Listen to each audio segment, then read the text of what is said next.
तो सबको पहले गुड इवनिंग, जो लेट ज्वाइन किए हैं उनको भी गुड इवनिंग। इस वेबिनार को हम सबसे पहले ये बताना जा रहे हैं कि इस वेबिनार में हम लोगों ने कुक में क्या करना है। सबसे पहले तो सबसे पहली चीज है कि हम ये पहला वेबिनार है इस टॉपिक पे कि किस तरीके से हम लोग अपने प्रोजेक्ट को डेवलप करना शुरू करेंगे। तो इसमें हमारे जो मेन है वो हमारे मनीष श्रीवास्तव जी हैं, जो बेसिकली हमको बताएंगे कि इसमें हमें किस तरीके से आगे हम बढ़ेंगे। ठीक है, मनीष जी हमारे MCA pass out batch number 2 के हैं, यानी दूसरे बैच के पास आउट हैं। ये हमारे एलुमनाई हैं और इन्होंने इतना समय निकाला आपसे बात करने के लिए और हमें गाइड करने के लिए, तो इनका मैं धन्यवाद करता हूं। और अब मैं इनसे रिक्वेस्ट करूंगा कि ये आगे अपने बारे में बताना शुरू कर दें और जो भी चीजें हैं उसके बारे में बताना शुरू करें। मनीष सर, मनीष सर सुनाई पड़ रहा है सर? हेलो मनीष जी, सुनाई पड़ रहा है? हाँ जी, सुनाई पड़ रहा है सर। हाँ मनीष जी, आप शुरू कर सकते हैं सर। Okay sir.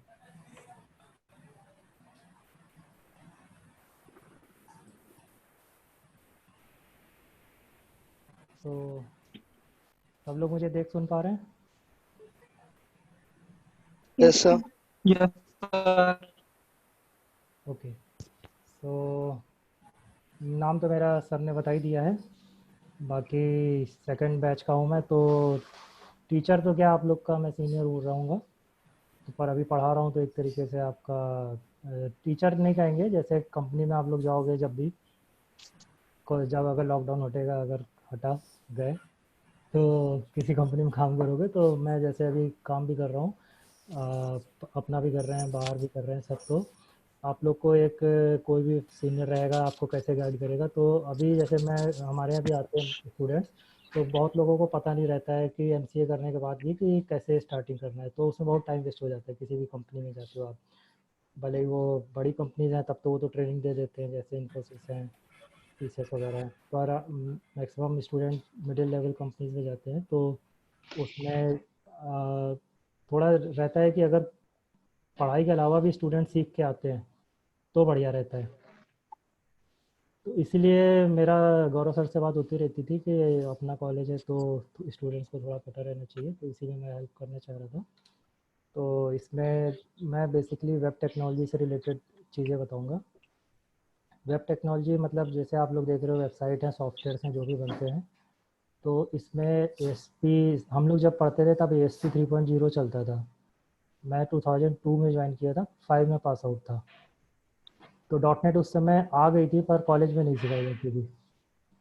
एएसपी करते थे, पीएचपी करते थे स्टूडेंट्स, और हम लोग एएसपी 3.0 करके निकले थे। फिर शुरू के 6 महीने हमने, मेरी कैंपस सिलेक्शन था, तो हमने एएसपी पे ही काम मिला। फिर उसमें से ये था कि जो अच्छा करता था उसको डॉट नेट में काम करने को मिलता था। डॉट नेट में उस समय वेब पेजेस और विंडोज एप्लीकेशन की बात होती थी। उस समय आई थी डॉट नेट फ्रेमवर्क 1.1।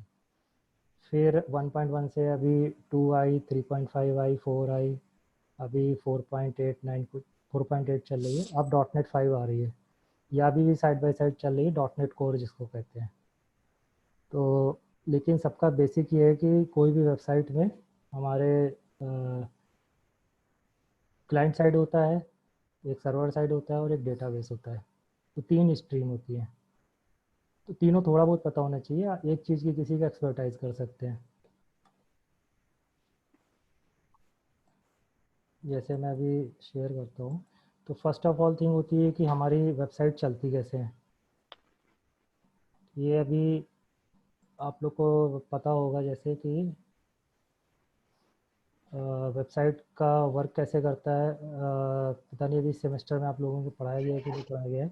तो एक तो हमारा, जैसे अभी पहले वेबसाइट का हम बताते हैं कि वेबसाइट्स कोई भी रहती है, चाहे आप पीएचपी में करो, डॉट नेट में करो, जावा में करो। तो जैसे मैंने बताया, क्लाइंट साइड होता है, सर्वर साइड होता है और डेटाबेस होता है। तो डेटाबेस आपका और क्लाइंट साइड कॉमन होता है, चाहे आप कोई टेक्नोलॉजी पकड़ो। इधर आपको जैसे क्लाइंट साइड में HTML5 है, CSS3 है, बूटस्ट्रैप है। फिर jQuery है, एंगुलर JS तब थी, अभी एंगुलर है। फिर इसमें सर्वर साइड आपकी PHP हो सकती है, डेटाबेस जैसे यहाँ पे एग्जांपल लिया है MySQL, ये पुराना एक हमारा ट्रेनिंग मटेरियल है, इसको आप लोग ले सकते हो। ये मैं आपको शेयर कर दूंगा URL। तो इसमें हमारा ये क्लाइंट साइड जो भी थिंग्स हैं हमारे पास, मेन है HTML, jQuery, और HTML के साथ में CSS आ जाती है। तो ये सब हमारा क्लाइंट साइड है। तो ये हमारा कॉमन है, तो चाहे आपको कोई भी टेक्नोलॉजी में जाना हो, एंगुलर जाओगे या आप इसमें जाओगे, PHP में जाओगे, ये सब कॉमन है। तो ये तो मैं सजेस्ट करूँगा हर किसी को आना चाहिए। और भले ही आप टेस्टर भी बनते हो, कल को आप डेवलपर नहीं बनते हो, टेस्टिंग में जाते हो, या वेब आपका वेब मार्केटिंग हो गया, SEO की डिज़ाइनिंग भी हो गई, किसी भी फील्ड में आप जाते हो, HTML थिंग्स आपको आनी चाहिए। क्योंकि अगर आप टेस्टिंग में टेस्ट केस लिखते हो ऑटोमेटेड, तो आपको ये आना चाहिए। तो HTML jQuery तो मस्ट है सबके लिए मेरे हिसाब से। फिर उसके बाद रहता है कि आप basically at the end things वही है, थिंग्स यही है कि हमारा जो वेबसाइट होती है उसमें एक फॉर्म होता है, फॉर्म पोस्ट होता है। फिर हमारा मेथड्स होते हैं गेट और पोस्ट, ये अभी बहुत लोगों को पता भी होगा, नहीं पता होगा तो इसको मैं अभी बताऊंगा अभी आगे। तो इसको हर टेक्नोलॉजी में सेम होता है, चाहे आप PHP करो, ASP करो, .NET करो, .4 करो, गेट मेथड रहेगा, पोस्ट मेथड रहेगा। तो हमें फॉर्म्स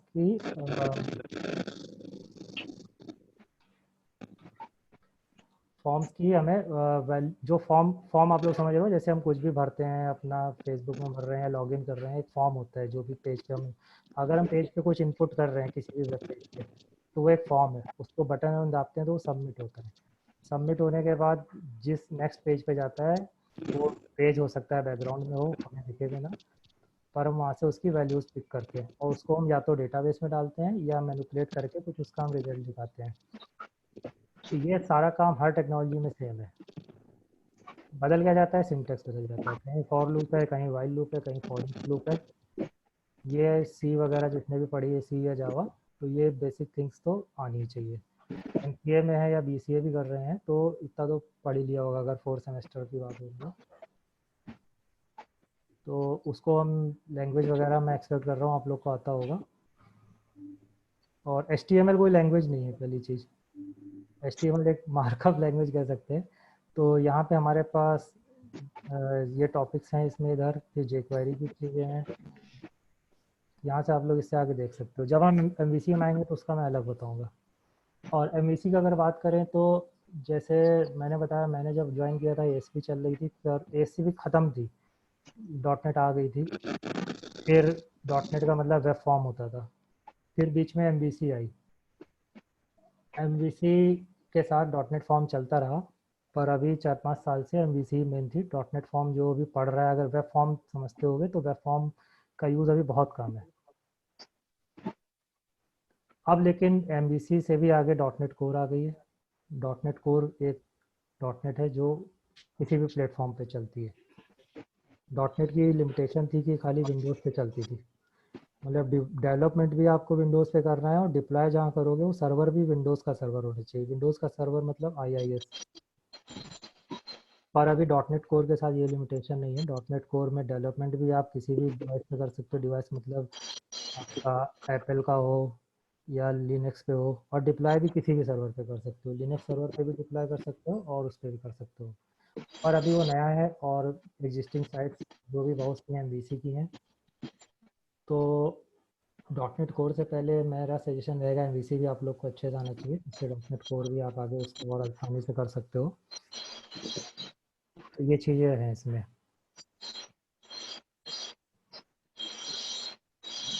ये सब आपका डिप्लॉयड है, ट्रेनिंग सेशन के बाद आप लोग अपना इसको अपने आप पढ़ सकते हो।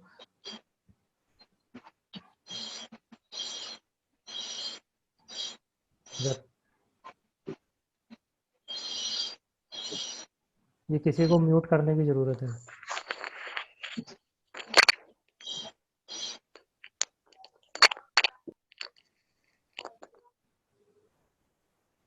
बेटर है। सो वेबसाइट जो भी रहती है उसका एक वेबसाइट के लिए हमें चाहिए होती हैं दो चीज़ें। मैं जब एमसीए में था तो हमारे भी टीचर थे, उन्होंने पूछा वेबसाइट के लिए क्या चाहिए होता है, तो किसी बनाने के लिए क्या चाहिए होता है, तो किसी ने बोला नोटपैड, और किसी ने, उस समय तो एडिटर होते भी नहीं थे, तो हम लोग जावा पीएचपी सब नोटपैड लिखते थे, वो भी नॉर्मल नोटपैड होता था। किसी ने बोला नोटपैड चाहिए, किसी ने कहा कंप्यूटर चाहिए। तो ये सब तो हमारी पेरिफियल है, हमें बेसिकली ज़रूरत होती है क्लाइंट और सर्वर की। ये हमारे एमसीए में पेपर भी है क्लाइंट सर्वर का, तो इसको आप लोग अपना आगे और पढ़ सकते हो, कोर्स में भी रहा होगा। तो बेसिकली क्लाइंट क्या होता है, क्लाइंट ये ब्राउज़र है। क्लाइंट जब भी बोला जाएगा वो ब्राउज़र है, चाहे क्रोम बोलो, एज बोलो, आई बोलो, ये ब्राउज़र है, ये क्लाइंट है। यहाँ से हम जो लिख रहे हैं, ये जिस भी चीज़ पे हम टाइप कर रहे हैं, टाइप क्या कर रहे हैं, हम किसी साइट का नाम लिख रहे हैं। तो ये एक साइट है। साइट क्या है, साइट में कोई एक पेज है, इस पेज को हम एक्सेस कर रहे हैं। जब कोई पेज यहाँ नहीं लिखा होता है वो बाय डिफ़ॉल्ट इंडेक्स होता है। अभी मैं जैसे इसी की बात करूँ,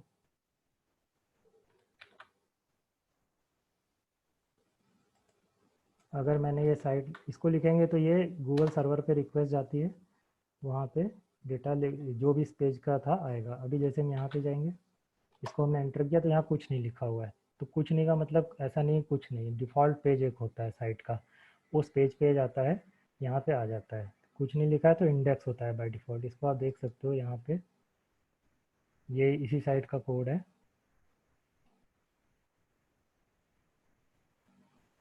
ये index dot P H P by default ये इस पेज पे गया है। तो एक्चुअली में हम क्या करते हैं, ये और ये कोड है, ये कहीं पे पड़ा होता है। कहाँ पड़ा होता है, सर्वर में पड़ा होता है। और ये वेब टेक्नोलॉजी सीखने के लिए अभी आपको कोई भी सॉफ्टवेयर की ऐसी ज़रूरत नहीं है। अगर एमवीसी ट्रेनिंग पूरी करेंगे तो आपको विजुअल स्टूडियो होना चाहिए, सिक्वल सर्वर होना चाहिए, दो चीज़ों से काम चल जाएगा। पर अगर हमें स्टार्टिंग वेब टेक्नोलॉजी सीखनी है तो हमें कुछ नहीं चाहिए। HTML jQuery सीखने के लिए तो बिल्कुल कुछ नहीं चाहिए, वरना IIS डाल सकते हैं। IIS अगर पता रहेगा बहुत लोग को, नहीं तो बता देता हूँ। कंट्रोल पैनल में जाते हैं,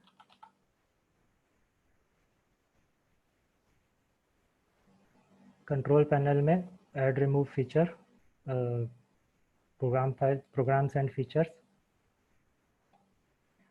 टर्न विंडोज फीचर ऑन और ऑफ। यहाँ पे जाके आपको IIS इंस्टॉल करना है, और जिसको PHP करना है वो अपाचे सर्वर कर सकता है, वो जैम करके सुना होगा, तो उससे अपाचे सर्वर इंस्टॉल हो जाता है। सर्वर मतलब जो आपके जैसे हम होटल जाते हैं खाना खाने, तो वहाँ पे एक सर्व करता है खाना, हम ऑर्डर करते हैं जाके कि हमें ये खाना चाहिए, अंदर कोई कुक करता है, स्टोर से कोई सामान लेके आता है, बनाता है, कोई कुक करता है, फिर कोई सर्व करता है आके। तो वहाँ पे जो खाना सर्व करने आना है वो सर्वर है। तो उसी तरीके से वेबसाइट के लिए सर्वर यहाँ पे जो है वो IIS है। जब आप यहाँ जाओगे, ये मैंने ऑन कर रखा है, यहाँ पे जाके इसको ऑन करना होता है। इसमें अंदर जाके सब चेक कर देंगे, इसको जब करेंगे ओके करेंगे, IIS इंस्टॉल हो जाएगा। कहाँ पे IIS इंस्टॉल होता है, कैसे पता चलेगा IIS इंस्टॉल है?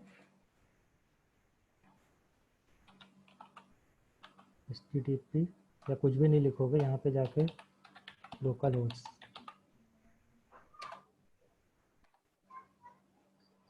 लोकल होस्ट लिख के एंटर मारते हैं।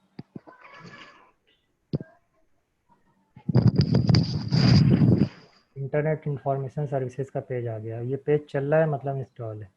जब यहाँ से हम पूरा कर देंगे इंस्टॉल हो जाएगा। रिस्टार्ट करना पड़ सकता है एक बार, ये इंस्टॉल हो जाता है IIS। हर वेबसाइट का एक पोर्ट होता है, बाय डिफ़ॉल्ट पोर्ट 80 होता है। 80 लिखेंगे तो भी यही आएगा, या सिस्टम की IP लिखेंगे तो भी यही आएगा। देखिए सिस्टम की IP होती है 127.0.0.1, ये लोकल की IP होती है। कुछ नहीं इससे भी ये चलता है, या कंप्यूटर का एक नेम होता है, जैसे मेरे का ये नाम है, कंप्यूटर का नाम भी लिख दोगे तो भी चलेगा।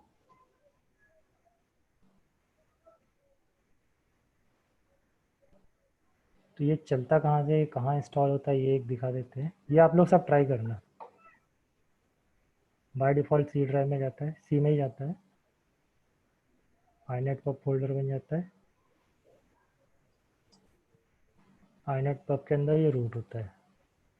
यहाँ जो पेज पड़े हैं बाय डिफ़ॉल्ट ये IIS स्टार्ट पेज चलता है जो हमें दिखा रहा है।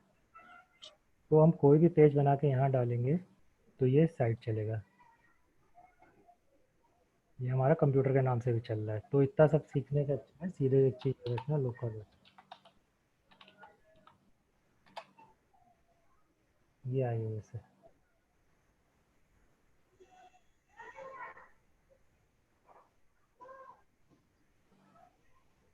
तो हम क्या बता रहे थे यहाँ पे, तो ये हमारा जो ब्राउज़र हुआ, ये हमारा समझ लो एक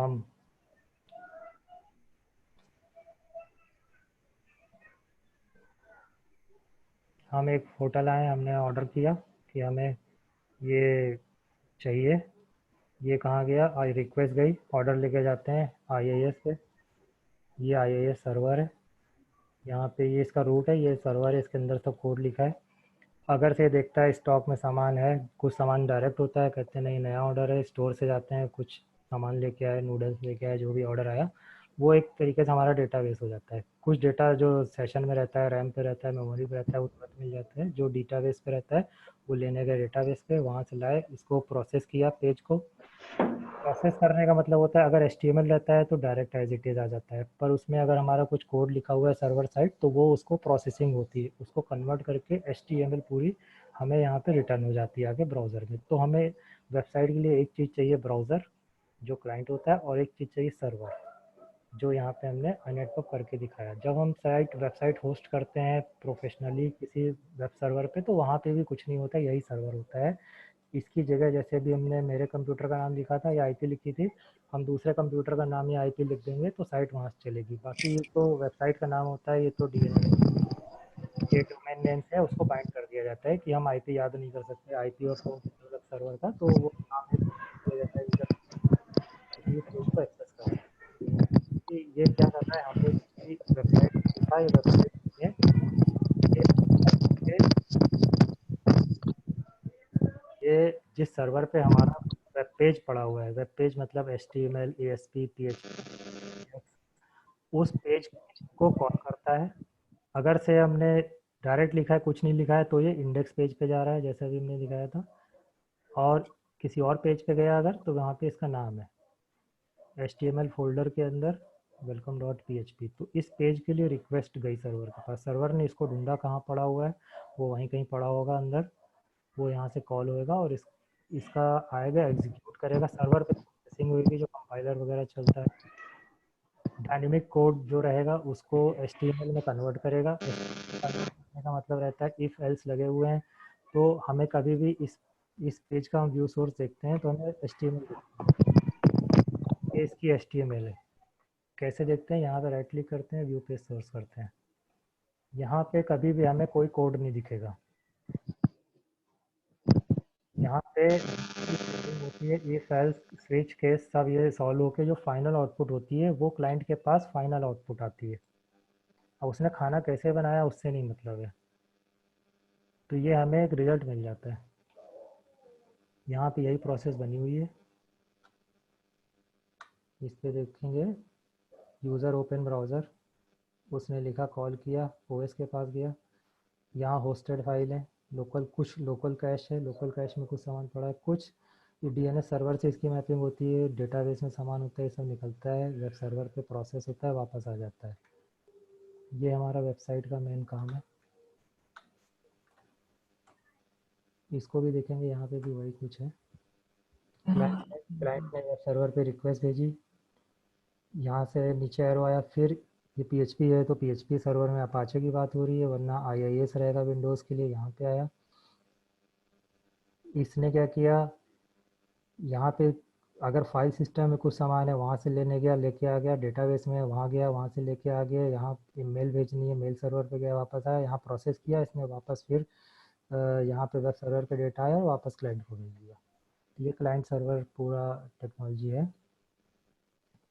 बाकी इसमें ये URL आप लोग को शेयर रहेगा, आप लोग इसमें देख लेना। TCP IP DNS HTTP ये सब क्या है, ये कोर्स में भी आप लोगों के वेब टेक्नोलॉजी पेपर में रहेगा, या तो फिफ्थ सेमेस्टर में होगा या फोर्थ में होगा।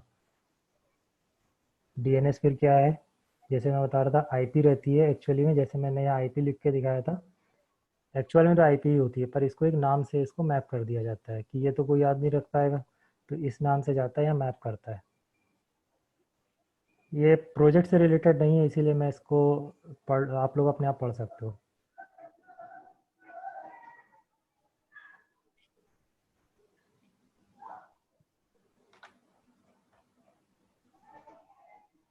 अब इसके बाद जैसे ये हमने बता दिया वेबसाइट चलती कैसे कैसे चलती है। एक वेब पेज कैसे होते हैं, एचटीएमएल होते हैं, या एचटीएमएल का मतलब प्लेन है, उसमें कुछ और नहीं है, जो हमने लिखा है एक बार लिख दिया वो हमें दिखाई देगा, इसमें डायनेमिक नहीं होता है। जैसे ये पेज है एक तरीके से एचटीएमएल, कोई भी देखेगा उसको यही दिखेगा। पर जैसे हम फेसबुक में लॉगिन करते हैं, मैंने किया मुझे मेरी दिखेगी, किसी और ने किया उसको उसकी लॉगिन दिखेगी, तो वो यूज़र के हिसाब से डेटा बदल जाता है, वो डायनेमिक साइट होगी, वरना ये स्टैटिक साइट है। डायनेमिक के हिसाब से डेटा बदल जाता है, उसके उसके यूज़र स्पेसिफिक डेटा आता है, तो वो डायनेमिक पेज होते हैं। डायनेमिक पेज एचटीएमएल नहीं होंगे, अंदर उसके एचटीएमएल लिखी होगी, पर वो होंगे कोई लैंग्वेज पे, या तो पीएचपी, एएसपी, एसपीएक्स, या अभी डॉट नेट में सी एच चलता है। डॉट नेट में हमें एक्सटेंशन नहीं दिखाई देता है, यहाँ एमबीसी में यहाँ हमें एक्सटेंशन दिखाई दे रहा है, ये पीएचपी हमें पता चल रहा है कि ये पीएचपी है। यहाँ पे ये W3 स्कूल्स है, इसमें एएसपी लिखी हुई है। एमबीसी में करेंगे, एमबीसी में कुछ नहीं लिख के आता है, वो नेमिंग कन्वेंशन अपने आप होता है, वो जब एमबीसी पे आएंगे बताएंगे, राउटिंग पे चलता है। तो इसके बाद इसमें तो सब लोग, इसमें अभी जो भी कॉन्सेप्ट हैं ये आप लोग बाद में पूछ सकते हो, नहीं तो आप यहाँ पे जाके पढ़ लेना। फिर हमारा वेब पेज का मतलब आता है, वेब पेज में रहती है HTML। HTML को डायनेमिक करने के लिए jQuery यूज़ होती है। ये सब क्लाइंट साइड टेक्नोलॉजी और सर्वर साइड टेक्नोलॉजीज़ का मतलब जो मैंने अभी बताया आपको, ब्राउज़र क्लाइंट है, सर्वर सर्वर सर्वर मतलब जो भी आईएएस में दिखाया है, जो चीज़ यहाँ पे एग्जीक्यूट होगी। ब्राउज़र जो होता है हमारा क्रोम, इसके अंदर भी कंपाइलर है, बहुत सी चीज़ें सब इसमें चलती हैं। अभी तो एंगुलर हो गई पूरी, या अभी जो भी चीज़ें आ रही हैं सब ये आजकल ब्राउज़र स्पेसिफिक आ रही हैं, जिससे फास्ट है। क्योंकि अगर सर्वर साइड रहेगा, कभी भी हम क्लिक करते हैं तो यहाँ पे ब्राउज़र धीरे धीरे नेक्स्ट करता है, आगे जाता है, लोड होता है, तो वो टाइम वेस्ट होता है। एक हिट जाती है, मान लो सर्वर हमारा यूएस में है या इंडिया में भी है, तो डेटा जा रहा है वापस आ रहा है, तो उसमें थोड़ा टाइम लगता है, तो वो स्लो होता है। कभी भी हमारा क्लाइंट पे कोई भी टेक्नोलॉजी चलती है बहुत फास्ट, तो अगर हमारी छोटी एप्लीकेशन है तो हमें क्लाइंट पे ही बनानी चाहिए, जिससे वो फास्ट चले, परफॉर्मेंस अच्छी है। तो क्लाइंट के हिसाब से HTML बेसिक है। अब HTML में यहाँ पे भी दिख रहा होगा आप लोग को कि ये बने हुए हैं, li टैग हैं, पार्टीशन है, कुछ इधर आ रहा कुछ इधर आ रहा, लाइन बनी है, कलर बदला हुआ है। ये हमारे HTML में होता है कि हम कैसे कोई भी चीज़ दिखाते हैं। तो ये HTML को रेंडर करने के लिए या उसको ब्यूटीफाई करने के लिए ज़रूरत पड़ती है स्टाइल शीट की, वो होती है CSS। HTML का नेक्स्ट होता है CSS। CSS पुरानी थी, अभी CSS का ही पार्ट आ गया है बूटस्ट्रैप। बूट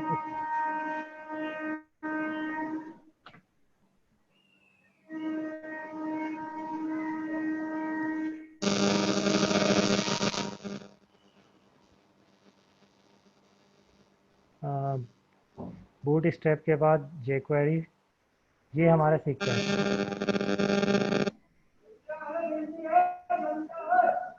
ये यूज़र है प्रतिभा सिंह, इसकी तरफ से कुछ आ रहा है डिस्टरबेंस।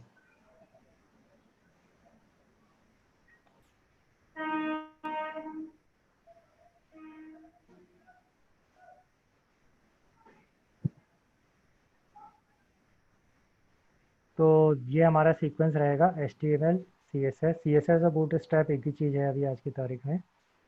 फिर jQuery, ये इतनी चीज़ें हम कर लेते हैं तो हमारा काम चल जाएगा क्लाइंट साइड में, और हमें इतना ही करना है। तो HTML जैसे हमने बताया, पेज पे जो भी दिख रहा है वो HTML है। उसको ब्यूटीफाई करने के लिए CSS होते हैं। CSS में यहाँ पे आप देखोगे बैकग्राउंड कलर है, फोरग्राउंड कलर है। अगर हम कुछ नहीं लिख रहे हैं तो वो ब्लैक प्लेन आ जाता है। जैसे ये लिखा हुआ है, इसमें कुछ भी नहीं है, यहाँ पे कभी भी प्लेन टेक्स्ट चलता है। पर हमें कुछ भी और चीज़ दिखानी है तो वो CSS के थ्रू होता है। ये सब CSS के थ्रू हम कर सकते हैं। बूट स्ट्रैप इंपॉर्टेंट चीज़ है, आगे बताएंगे। फिर jQuery है। jQuery हमारा डॉम को फिल्टर करने का काम आता है, डॉम में भी बताएंगे। तो HTML के लिए जैसे अगर इसमें सीखने के लिए आप लोग, ये एक होता है visual studio code, VS code. एक तो इसको कर सकते हैं, नहीं तो नोटपैड, नोटपैड प्लस प्लस कुछ भी कर सकते हैं। जैसे नोटपैड प्लस प्लस है,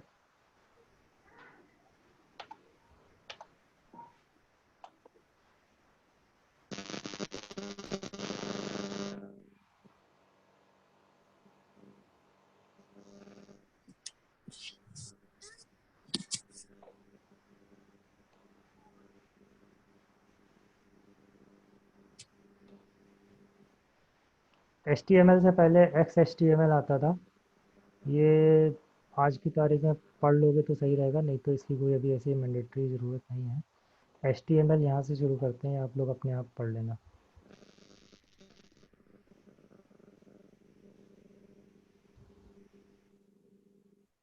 HTML में हमारा टैग्स होते हैं।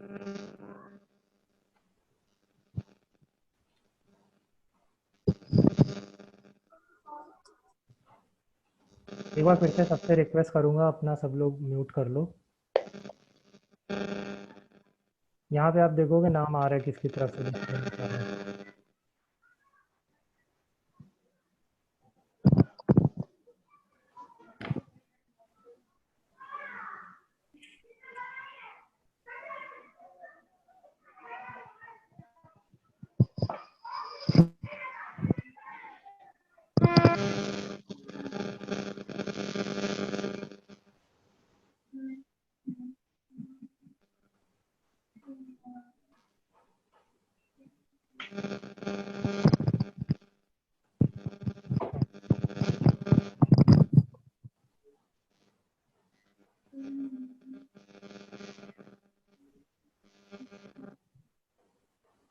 जो हमारा पेज होता है, ये एक स्टैंडर्ड पेज है।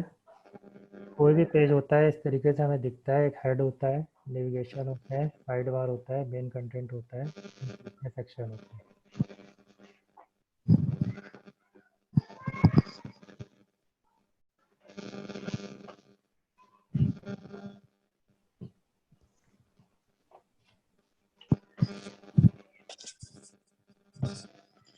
तो HTML जो हमारी एक मार्कअप लैंग्वेज है, ये पूरी टैग्स से बनती है। टैग क्या होते हैं?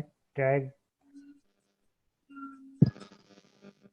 लेफ्ट एंगल ब्रैकेट से स्टार्ट होता है, राइट एंगल ब्रैकेट से एंड होता है।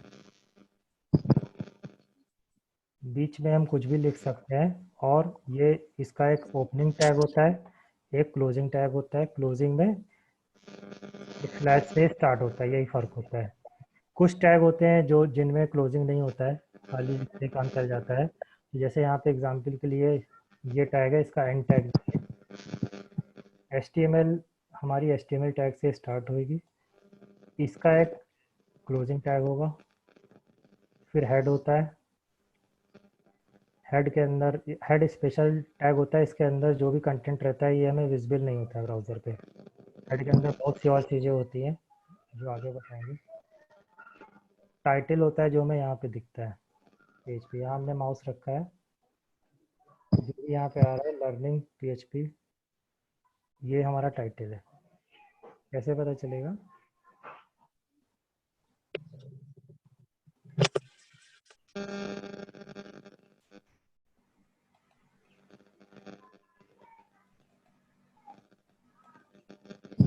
ये यहाँ पे टाइटल जो लिखा हुआ है,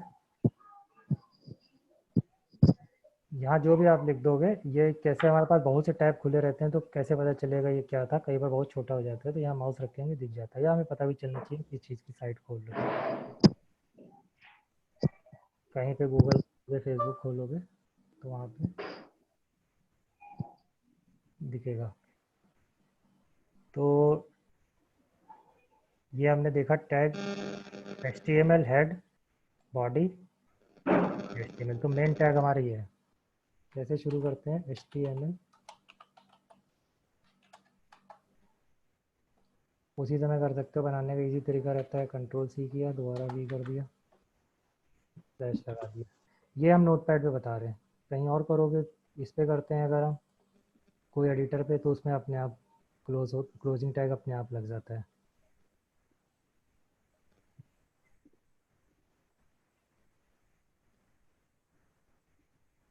पर एक बार हम नोटपैड से करते हैं तो हमें पता रहेगा कि कहाँ पे टैग कोई मिसिंग होने की हमसे गलती नहीं होगी।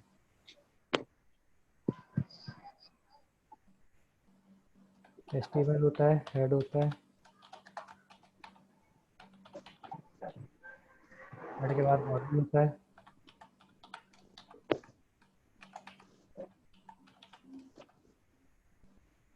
बस इतना होता है। बॉडी में हम जो लिखेंगे हमें दिखाई देता है।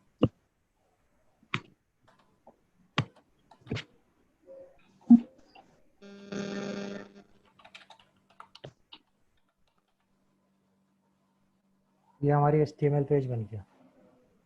इसको कहीं पे सेव करेंगे।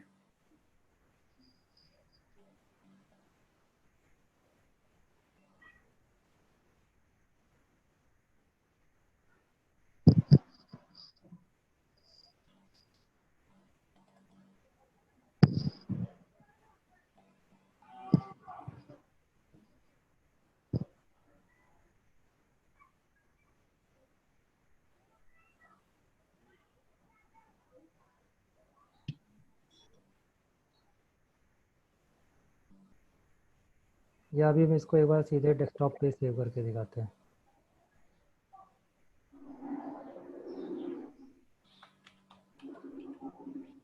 वेलकम,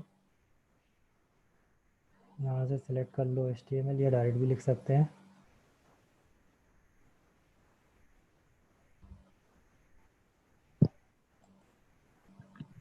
अब इसका नोटपैड प्लस प्लस की वजह से टैग्स जो जो डिफाइंड टैग्स हैं, या इसको कह लें रिजर्व वर्ड जैसे होता है कीवर्ड्स, ये अपने ब्लू हो जाते हैं। कहाँ पे बनेगा, ये हमारा आ गया यहाँ पे।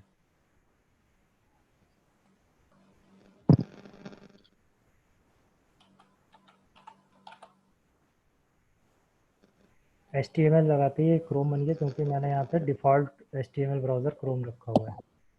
इस पर क्लिक करेंगे, ये यहाँ पे खुल गया। ये अभी हमारा कैसे चल रहा है, ये हमारा सर्वर से नहीं चल रहा है, ये हमारा लोकल चल रहा है। हमने डबल क्लिक किया, फाइल चल रही है।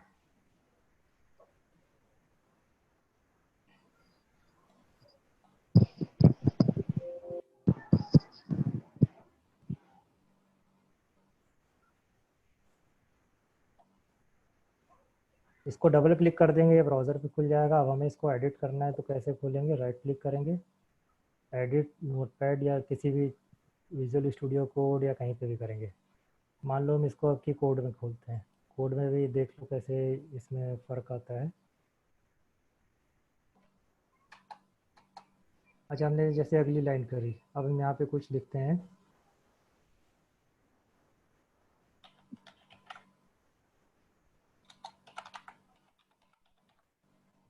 ऐसे इसको करेंगे, सेव करेंगे, और हमें देखेंगे ये चेंज हुआ कि नहीं हुआ। यहाँ रिफ्रेश करेंगे, वहाँ हमने 2 लाइन नीचे लिखा था, यहाँ ऊपर ही आ गया। ऐसा क्यों हुआ, क्योंकि यहाँ पे हमने कुछ ऐसा लिखा नहीं। HTML में कुछ भी हमें एक्स्ट्रा करना होता है, उसकी एक कमांड होती है या टैग होता है। न्यू लाइन के लिए लाइन ब्रेक BR, 2 लाइन नीचे करना है, 2 बार BR। ये इसका ओपनिंग क्लोजिंग नहीं होता है, यहीं पे ओपनिंग होता है, यहीं पे क्लोजिंग हो जाता है।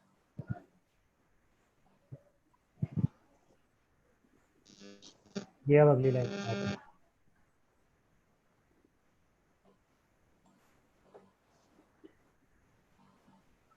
बाकी हमें इसमें कुछ भी अब करना रहेगा, इसके टैग्स रहेंगे, बोल्ड करना है। इसमें क्लोजिंग टैग अपने आप लग रहा है, क्योंकि ये ब्राउज़र एडिटर की क्वालिटी है। नोटपैड में करेंगे तो हमें क्लोजिंग अपने आप लगाना पड़ेगा। बोल्ड भी करने से बोल्ड हो गया। रिफ्रेश करेंगे ये बोल्ड हो गया। तो इस तरीके से हमारा ये पूरा HTML टैग्स पे चलती है।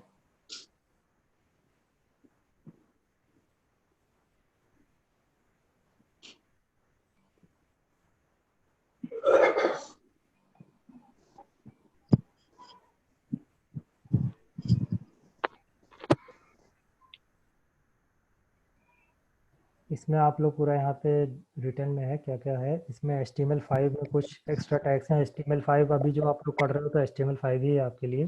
हम लोग HTML4 थे, फिर XHTML थी, फिर HTML5 थी। तो जो पुराने लोग हैं उनको डिफरेंस भी पता रहता है, पर आप लोग को तो सभी कुछ पढ़ना है।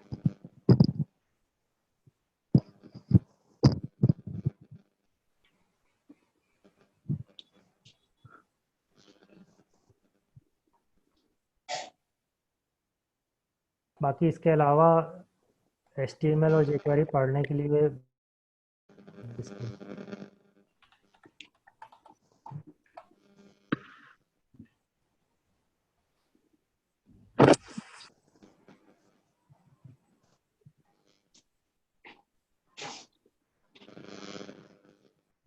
यहाँ से आप लोग अपना पूरा पढ़ सकते हो जो भी डिटेल में, क्योंकि अभी हम डेवलपमेंट और प्रोजेक्ट के हिसाब से बता रहे हैं तो इतनी डिटेलिंग अभी यहाँ पे नहीं बताएंगे। तो बाकी कोई पूछने का चाहेगा तो पूछ भी सकता है। अच्छा, टैग में जो हम बता रहे थे,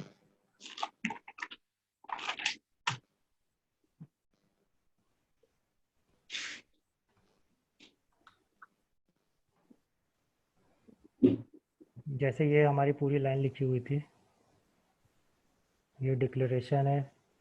रूट एलिमेंट हो गया, रूट मतलब एकदम स्टार्टिंग। हेड हो गया, हेड में आप देखोगे बहुत सी चीज़ें होती हैं।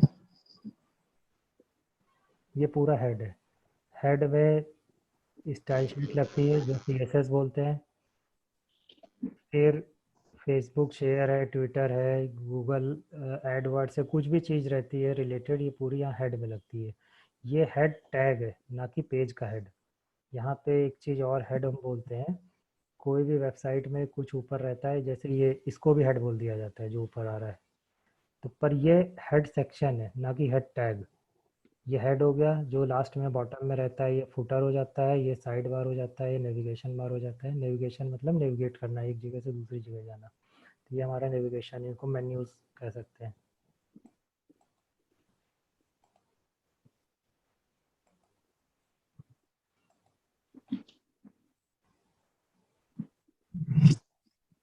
यहाँ पे लिखे हैं टैग होते हैं, पेयर में होते हैं। पी टैग फॉर पैराग्राफ, इसमें लेफ्ट वाला स्टार्ट टैग, एंड टैग ये टर्म है। इसको opening tag, closing tag, start tag, and tag कुछ भी बोल सकते हैं। जो क्लोजिंग टैग होता है एक फॉरवर्ड स्लैश के साथ होता है, बाकी एग्जैक्टली सेम होता है। यहीं पे लिखा हुआ है। बाकी ये एक पेज की डिज़ाइन है। ये डिज़ाइन जब हम वेबसाइट बनाते हैं तो ये डिज़ाइन हमारे यूज़ की होती है। डिज़ाइन कभी वेब पेज बनता है, जैसे अभी हमने इसमें कोई भी साइट में दिखाया था। हेडर होता है, नेविगेशन होता है, साइड बार होता है, मेन मेन्यू, मेन कंटेंट, नीचे फुटर। ये एक हम डिज़ाइन बनाते हैं किसी भी पेज को बनाते समय। जैसे यहाँ पे ये हेडर हो गया, ये साइड बार, मेन कंटेंट और फुटर। ये कॉमन होता है किसी भी पेज पे आप जाओगे। इस पे है या हम इस पे हैं, यहाँ पे आप देखोगे बीच का सेक्शन बदल जाएगा, ना ये बदला ना ये बदला। हाँ, आप जिस पे क्लिक किया है वो ग्रीन हो गया, इसको एक्टिव बोलते हैं, ये एक्टिव है। इस पे क्लिक करेंगे ये एक्टिव हो जाएगा। तो ये वेबसाइट बनाने का एक तरीका होता है। इसको कैसे बनाना है ये भी, ये हमारा प्रोजेक्ट में आ जाता है। इस तरीके का पेज डिजाइन करना। ये जो सेक्शंस बनते हैं ये कुछ भी सेक्शन है, तो ये इसमें आता है सबसे बड़ा कॉन्सेप्ट डिव्स का। ये हम आगे बता सकते हैं।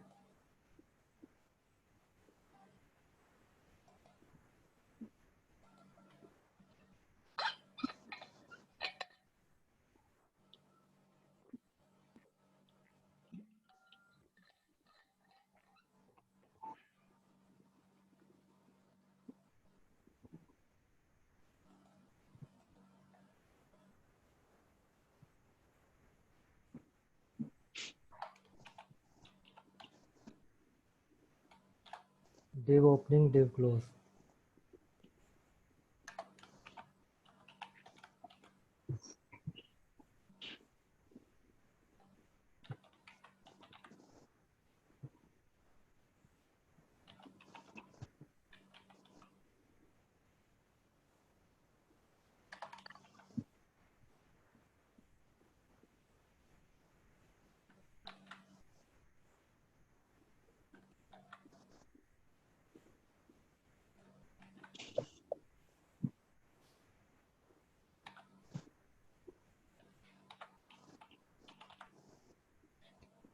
div एक ऐसा सेक्शन होता है कि जो, जैसे हमने बताया था, अभी हम कुछ भी लिख रहे थे तो वो उसी के आगे आ रहा था। div अपने आप नेक्स्ट डिवीजन कहते हैं इसको, फुल फॉर्म डिवाइड, नया डिवीजन होता है, अगली लाइन पे आएगा।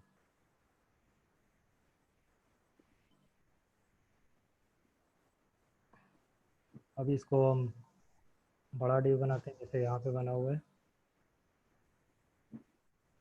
अब यहाँ पे चलती है स्टाइल शीट, जो हम स्टाइल बताते थे, CSS।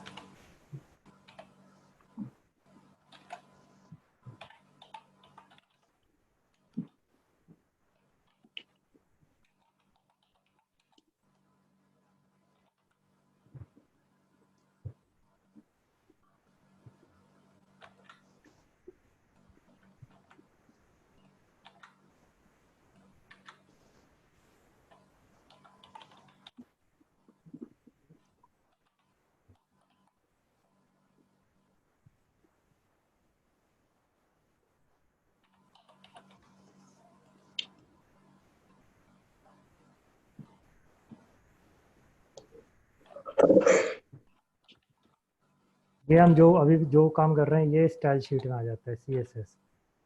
ये अभी आप सब लोग को बेसिक इंट्रोडक्शन है कि कौन सी चीज़ कहाँ पे कैसे काम आती है।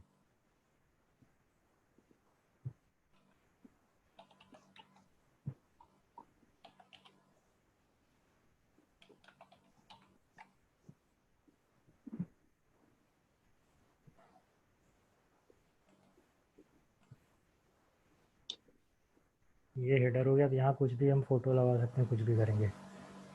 ये इसका बॉर्डर रेड था, ग्रीन था, येलो था, ब्लू था।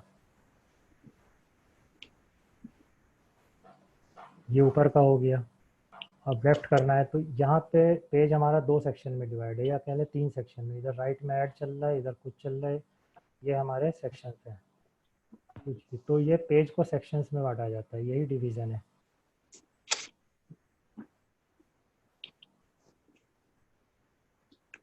जैसे हमने हाइट दी, हाइट इसकी बड़ी हो गई। पता लगाना है कि कितनी हाइट सही रहेगी।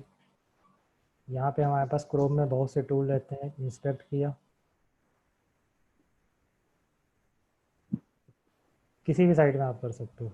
इस पर हमने माउस रखा है, ऊपर वाला डिव आ गया। कैसे आया? ये हमारा ब्लू हो गया। यहाँ पे गए, जो हम स्टाइल लगाते हैं राइट में आ जाती हैं। ये सब चीज़ें अभी जो दिखा रहे हैं आप लोगों के लिए एक्सपोजर है कि क्या क्या कर सकते हैं। यहाँ 150 था, हमने लिखा था, अब हमें पता लगाना है कितना अच्छा रहेगा। यहाँ से हमने बड़ा किया, इतना सही लग रहा है 204। तो 200 करेंगे तो हमारा एक हेडर ठीक ठाक सा बनेगा। तो हम यहाँ से इस तरीके से, ये नहीं कि बार बार चेंज कर रहे हैं, रिफ़्रेश कर रहे हैं। ये हम ब्राउज़र से ही कई चीज़ें चेक कर सकते हैं। तो हमने 200 कर दिया। साइड बार कैसे आएगा? जैसे हाइट थी, यहाँ पे विड्थ। ये जो हमारी, ये अभी हम स्टाइल शीट बताएंगे, उसमें ये बताएंगे कि कैसे बनता है।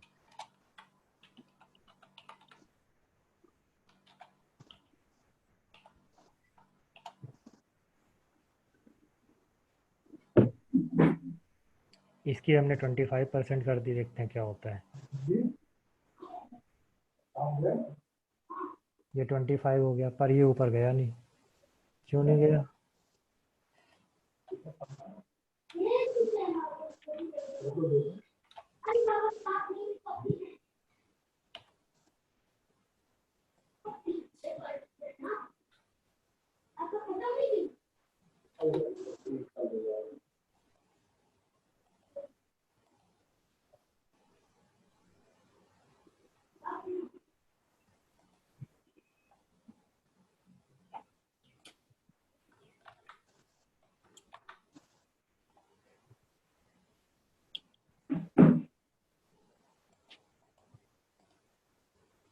ये अब हमारा डिव ऊपर आ गया।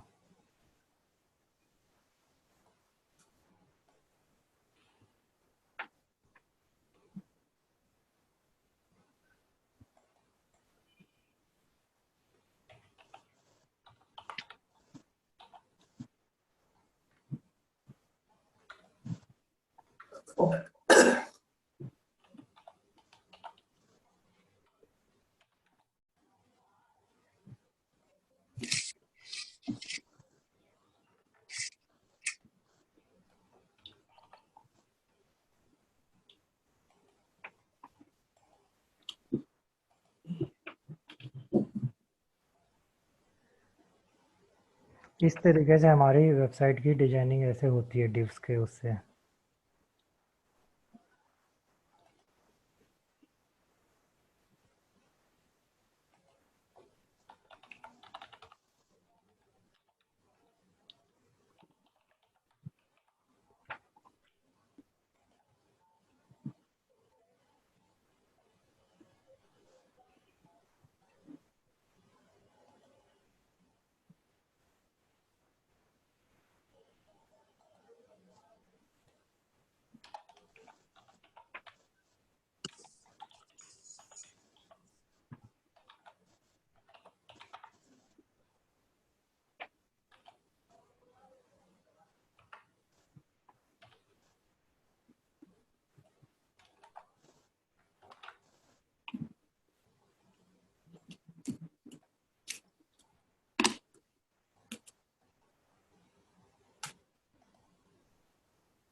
ठीक है, तो ये हमारा इस तरीके से पेज बन रहा है जो हम अचीव करना चाह रहे थे। कोई भी वेबसाइट का मेन आर्किटेक्चर इसी तरीके से रहता है।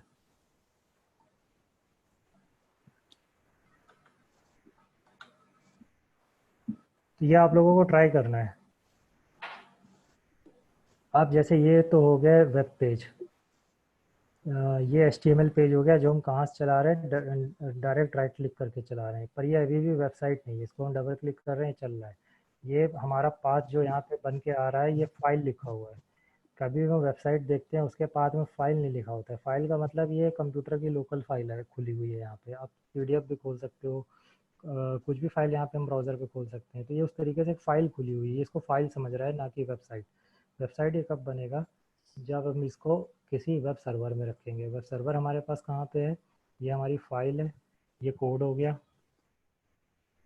ये फाइल को हम रखते हैं वेब सर्वर में। वेब सर्वर कहाँ पे है, ये iNetPub में रूट हमने बताया था।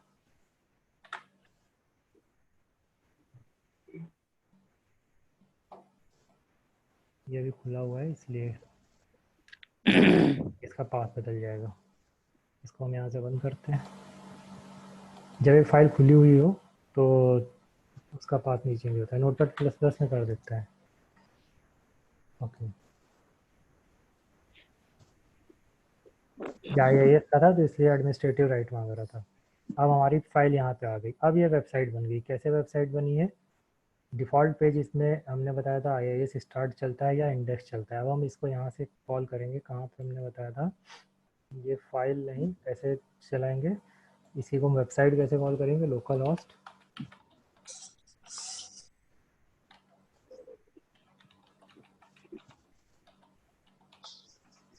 welcome.html। ये अब हमारी वेबसाइट चल रही है। ये अब यहाँ पे फाइल नहीं लिखा हुआ है, सर्वर का नाम लिखा है। लोकल होस्ट एक सर्वर है, होस्टिंग जहाँ पे वेब होस्टिंग करते हैं। तो वेब होस्टिंग मतलब जहाँ पे साइट होस्ट होती है। लोकल होस्ट मतलब हमारे लोकल मशीन का होस्ट। ये एक्चुअली में एक तरीके का मिनी सर्वर ही होता है। तो ये हमारी साइट यहाँ पे चल रही है। तो ये आप लोग ट्राई कर सकते हो, जिसके पास भी विंडोज़ है अपना अपना ये IIS इंस्टॉल करना पड़ेगा। अगर पहले से इंस्टॉल नहीं है, पहले से इंस्टॉल है तो ये iNetPub फोल्डर बना रहेगा। कैसे पता चले कुछ इंस्टॉल है, खाली लोकल दिखेंगे, IIS का पेज आ जाता है, नहीं तो जाके वहाँ देख सकते हैं। ये हमारी एक वेबसाइट बन गई। लेकिन अभी स्टैटिक वेबसाइट है। इसकी हमें HTML सीखनी पड़ेगी अच्छे से, जिससे कोई भी वेब पेज हम बनाते हैं तो उसकी कैसे बनेगी। इसको हम नेक्स्ट टाइम हम ये चीज़ बताएंगे कि कैसे वेबसाइट का वेब पेज डिज़ाइन होता है।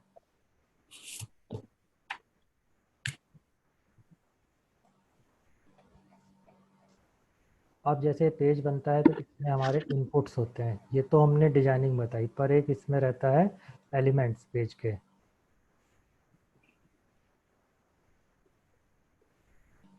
इसका सबसे इम्पोर्टेंट चीज़ फॉर्म टैग है। ये आज भी बता सकते हैं, नेक्स्ट टाइम भी बता सकते हैं, पर जैसे ये यहाँ से आप लोग ये पूरा देख सकते हो।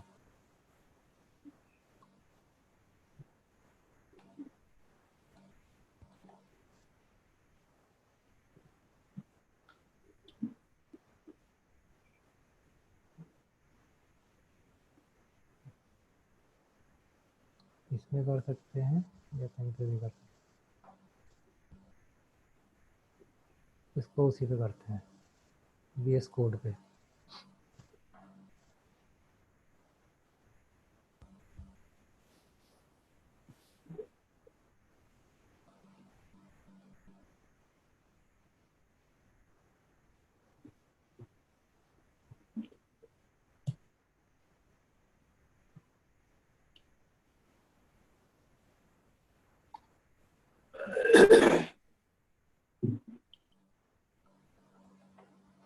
ये हमारा पेज था।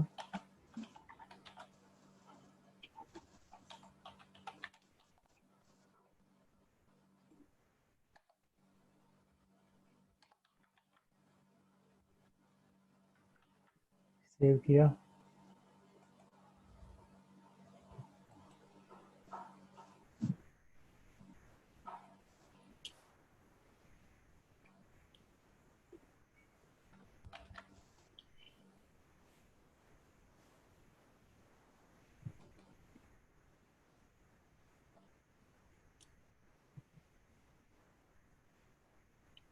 ये वेबसाइट वाले के अंदर का कर रहे हैं।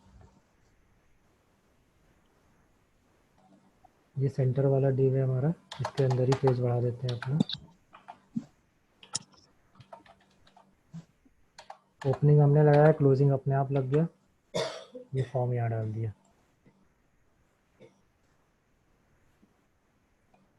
इसको यहाँ रिफ्रेश करेंगे।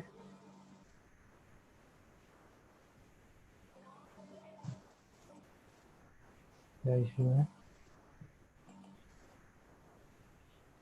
अच्छा, ये सर्वर पे अंदर पड़ा हुआ है। तो एक्चुअली हम सर्वर पे कोड नहीं करते हैं, तो ये एडमिन राइट है।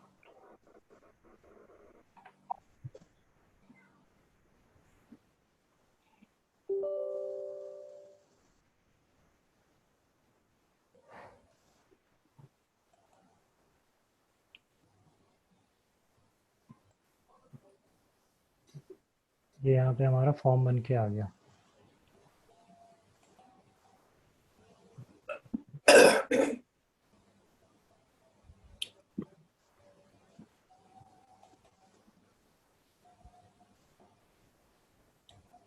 फर्स्ट नेम, लास्ट नेम, ये हमारे अभी इसमें डायरेक्ट लिखे हुए थे।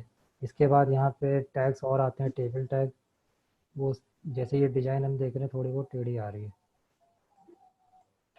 टेबल टैग भी इम्पोर्टेंट रहते हैं।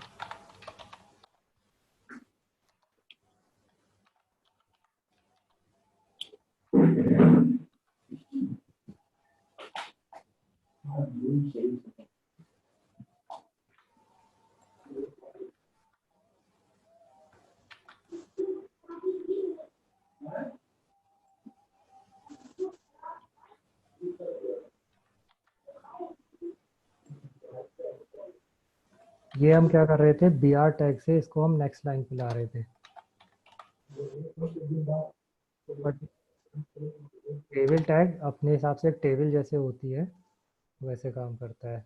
इसमें हमें कुछ टेबल स्टार्ट टैग होता है, फिर रोज होती हैं, फिर कॉलम्स होती है। Table start, table end, TR for table row, TD for ये कॉलम हो गए, जितने भी कॉलम हमें, हम इसमें 2 कॉलम है, इसको और हम ऐसे भी बना सकते हैं।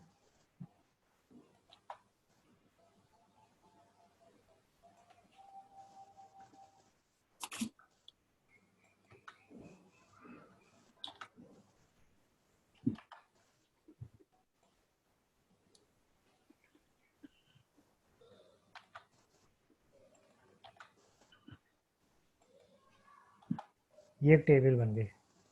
टेबल पहली row text input text box, दूसरी row left column right column second column. ये कितने भी कॉलम हो सकते हैं, कितनी भी रो हो सकती हैं। अगली रो करेंगे तीसरी बन जाएगी। वर्टिकली बढ़ना है तो टी बढ़ाएंगे, हॉरिजॉन्टली बढ़ना है तो टी बढ़ाएंगे।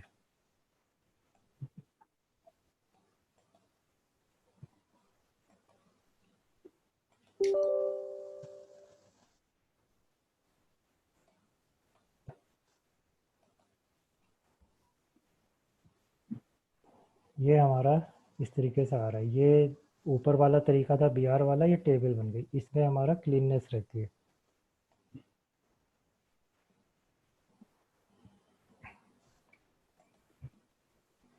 इसके नीचे हम बटन बना सकते हैं सेव वाला।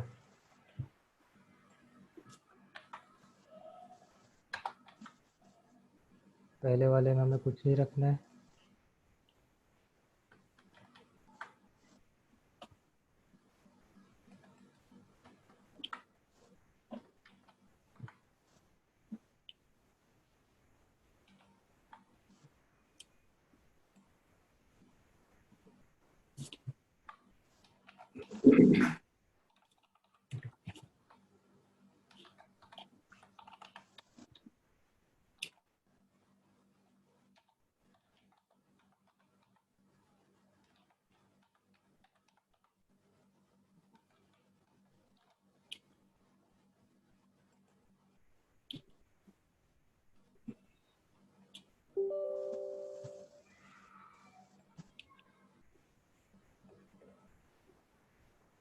ये हमारा बटन आ गया। तो यहाँ पे हम कुछ भी नाम लिखेंगे।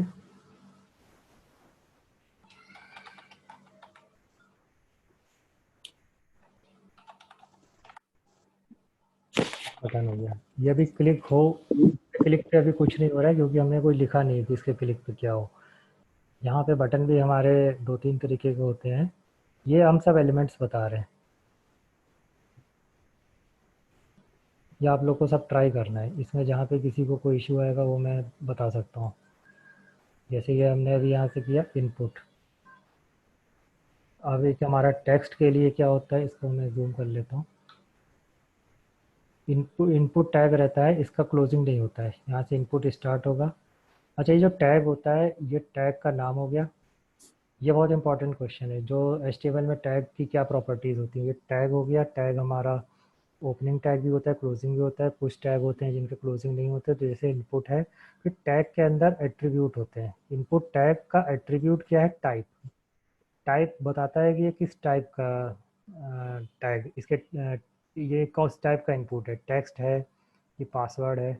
जो पासवर्ड होता है इसमें और टेक्स्ट बॉक्स में खासियत ये है कि यहाँ हम कुछ भी लिखेंगे वो डॉट डॉट डॉट दिखता है। ये पासवर्ड लिखने से हो जाता है।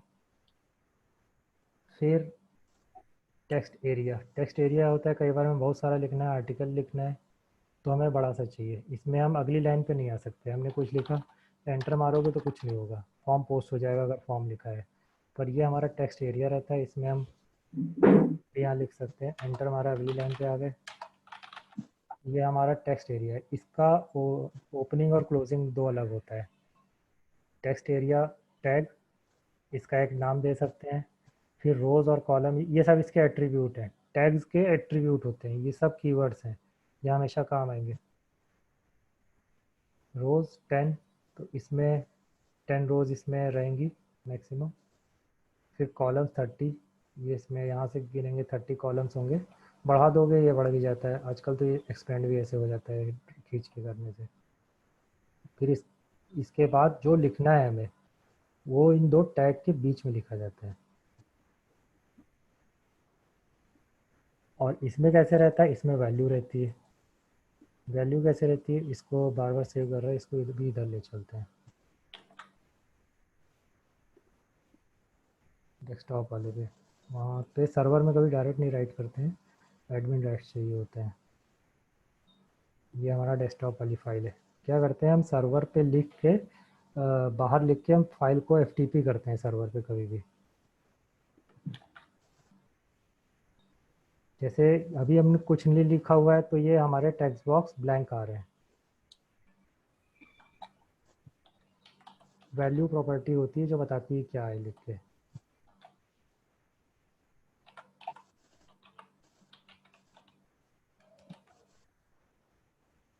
वैल्यू फर्स्ट नेम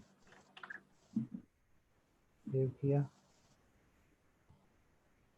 तो इसमें हमारा फर्स्ट नेम भरा हुआ आ रहा है, इसमें कुछ नहीं लिखा है, ब्लैंक आ रहा है। तो ये सेट भी ऐसे होता है, गेट भी ऐसे ही होता है।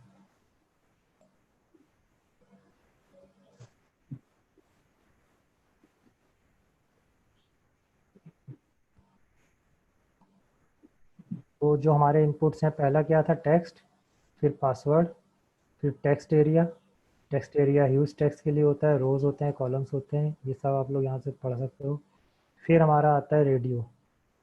रेडियो एफएम रेडियो नहीं है, रेडियो हमारा बोलते हैं जो सिलेक्शन के लिए आते हैं, रेडियो बटन्स और चेक बॉक्स।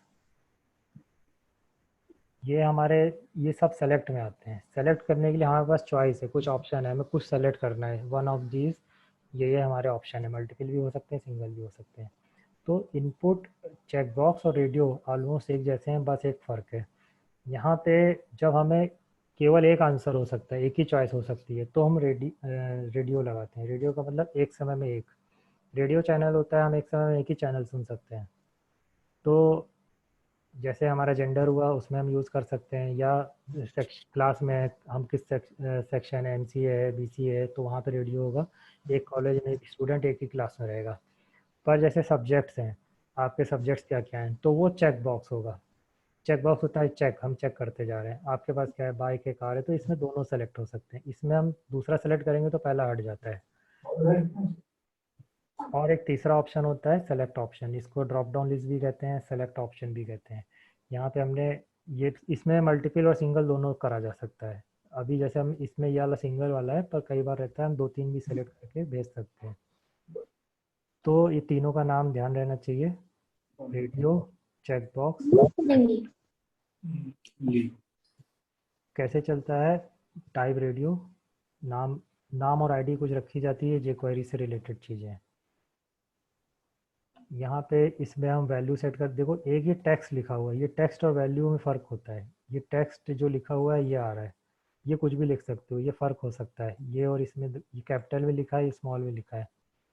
ये वैल्यू चेक होती है फॉर्म पे। ये हम जैसे हमारे पास कुछ इनम है, या जैसे हम 1 2 3 लिख रखा है, 1 माने मेल, 2 माने फीमेल, तो यहाँ हम 1 2 3 भी लिख सकते हैं। ये दिखाने के लिए होता है जो बाहर लिखा है टैग के। ये टैग ख़त्म हो गया, इस टैग के बाद में जो लिखा है वो हमारा टेक्स्ट हो जाता है। इसको ले चलते हैं यहाँ पे।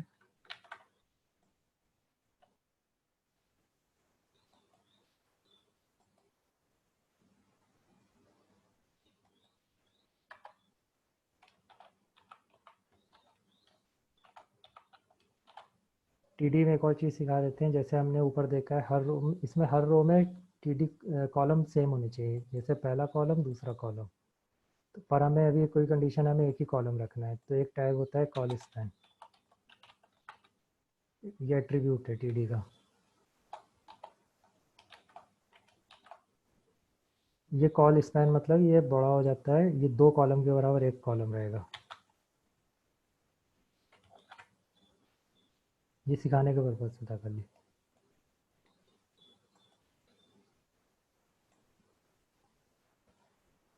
ठीक है, तो ये इधर आ गया। बाकी अगर हम ये नहीं करेंगे तो एरर आ सकती है, वरना इसको भी फिर से हटा देते हैं, 1 लिख दो, या इसको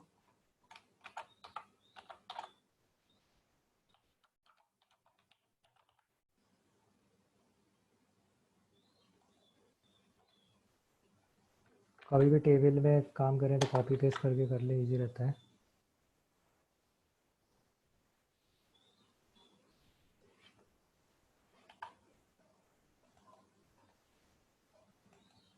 ये चेक बॉक्स चेक कर लेते हैं।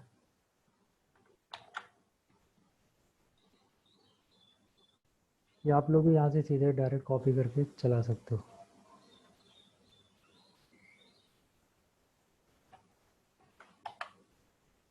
टीडी और टीडी के बीच में लिखना है, यहाँ कभी भी ये तरीका यही है, बीच में नहीं लिखना है। टीडी ओपनिंग और टीडी एंड के बीच में हमें टेक्स्ट लिखना होता है। अगर हम यहाँ पे कहीं कुछ लिख देंगे टीआर या इसके बीच में तो ये एरर देगा। एरर ऐसा सच नहीं देगा पर सही नहीं रहेगा, दिखेगा नहीं, वो चीज़ दिखेगी ही नहीं। तो यहाँ पे ये दोनों सेलेक्ट हो सकता है, इसमें एक समय में एक होगा। ये रेडियो और चेकबॉक्स की क्वालिटी है। सेलेक्ट ऑप्शन कैसे रहता है, इसमें कितने भी हो सकते हैं। सेलेक्ट लिखा हमने, फिर ऑप्शन रहता है।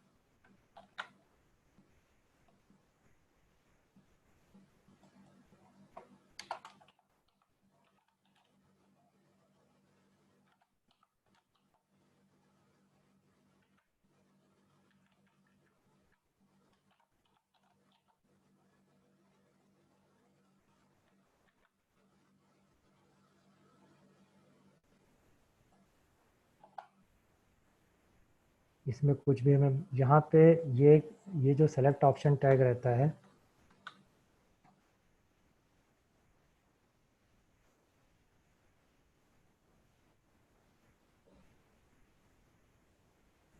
सेलेक्ट ऑप्शन में सेलेक्ट टैग रहता है स्टार्टिंग का, इसका एक नाम रख सकते हैं। फिर ऑप्शन होते हैं जितने भी ऑप्शन में, जैसे हमारा इनपुट था, ऑप्शन के अंदर एक वैल्यू एट्रीब्यूट रहेगा, ऑप्शन क्लोजिंग रहेगा, बीच में ये दिखने के पर्पज से रहेगा। तो जैसे हम स्टूडेंट के नाम लिखेंगे तो यहाँ नाम हो सकते हैं, यहाँ रोल नंबर हो सकता है। ये वैल्यू एक्चुअली में वैल्यू आईडी रहती है, यहाँ पे टेक्स्ट रहता है। पर अभी हमारे पास ऐसा कुछ नहीं है तो हमने दोनों जगह एक ही लिख दिया। या अगर हम वैल्यू नहीं भी लिखेंगे तो वैल्यू बाय डिफ़ॉल्ट जो है, जो टेक्स्ट रहता है वो बन जाती है। यहाँ पे ये याद रखने वाली चीज़ है, ऑप्शन में एक वैल्यू होता है जो, और दो ऑप्शन टैग के बीच में चीज़ रहती है, ये टेक्स्ट रहती है। जो वैल्यू टैग में रहता है ये वैल्यू रहता है। अभी मैंने इसका वैल्यू हटा दिया है, इसको अभी हम देखते हैं क्या दिखाएगा ये हमें।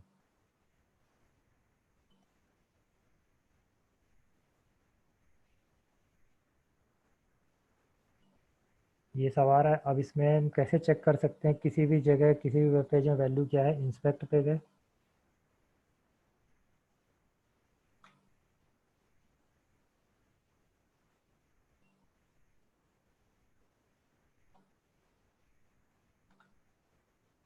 ये हमारा सेलेक्ट है, ये पेज में है, ये HTML है, ये यहाँ पे ऐसे हमें ये दिखा रहा है। जब हम ये सबमिट होगा फॉर्म तो इसकी भी हम वैल्यू वैल्यू ही वॉल्वो मिलेगी।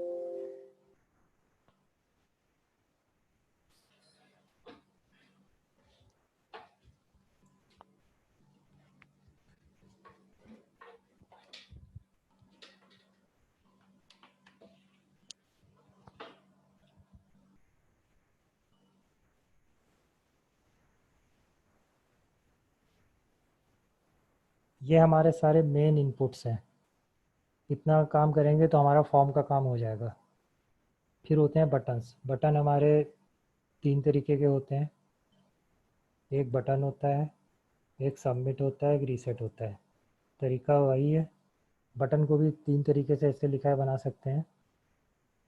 बटन टैग भी हो गया, या आप इसको याद रखो, input type equal to button, यहाँ पे input type equal to submit, और ये input type equal to reset.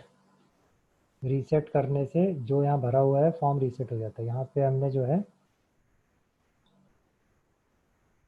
यहाँ पे jQuery इन्वॉल्व है। ये बटन पे जैसे मैंने अभी बताया था, क्लिक कर रहे हैं कुछ हो नहीं रहा है तो उसमें हम कुछ लिखते हैं तब होता है।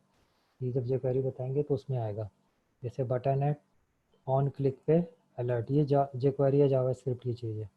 ऑन क्लिक इवेंट होगा, अलर्ट यहाँ कुछ भी लिखा है, वैल्यू वो रहेगी जो चीज़ दिखती है बटन पे। जैसे यहाँ पे लिखा है क्लिक मी, तो ये हमारा अलर्ट आ गया, हेलो वर्ल्ड।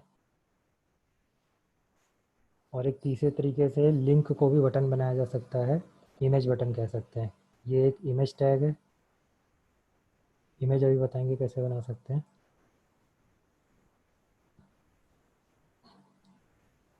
यहाँ हमने इसको बना दिया, इससे भी आ रहा है। ये बटन में हमें लिखना पड़ता है क्या होगा।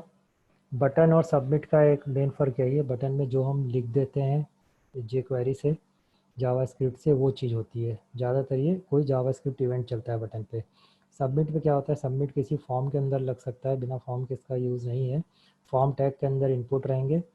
फॉर्म अभी आगे बताएंगे, बहुत इंपॉर्टेंट चीज़ है, इसके बिना वेबसाइट का कोई मतलब नहीं है।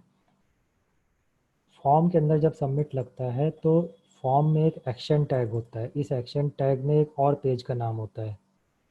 फॉर्म का सबमिट बटन क्लिक होने पे इस फॉर्म के अंदर की इनपुट्स की वैल्यू को लेकर के कंट्रोल चला जाता है उस पेज पे जो एक्शन पे लिखी होती है। ये सबमिट बटन का काम है। रीसेट कुछ नहीं करता है, रीसेट फॉर्म में जो पहले भरा होता है उसको रीसेट करके क्लियर कर देता है। यहाँ पे जो फॉर्म बनने के समय डेटा आया था वो डेटा आ जाता है। जैसे यहाँ पे कुछ चेंज कर दिया हमने, रीसेट उसको पुराना कर देगा। जो भी यहाँ पे डेटा, जैसे फॉर्म एडिट फॉर्म भर के आता है और हमने कुछ चेंज कर दिया, हम भूल गए नहीं हमें चेंज नहीं करना था, तो रीसेट बटन दाबने से फॉर्म जब लोड हुआ था उस समय जो वैल्यूज़ थी वो रीसेट होके आ जाती है। सबमिट क्या करता है, उस पेज पे ले जाता है। ये हमें दूसरे पेज पे ले गया, ये पेज अभी पड़ा नहीं है, तो वो वहाँ पे अगर ये पड़ा होता तो आ जाता। वो पेज होना चाहिए जहाँ पे ले गया है।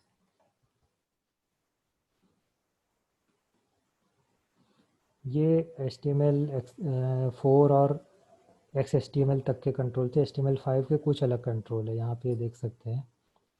नंबर हो गया, जैसे नंबर में अपने आप नंबर आ सकता है या नंबर के अलावा कुछ और नहीं आ सकता है। इसमें ABCD लिखेंगे तो कुछ नहीं आएगा। डेट हो गया, यहाँ से कैलेंडर अपने आप आ जाता है। कलर पिकर हो गया, कलर बॉक्स खुल जाता है। ये HTML5 का कंट्रोल है, ये उतने इंपॉर्टेंट नहीं है पर पता होना चाहिए। रेंज हो गया,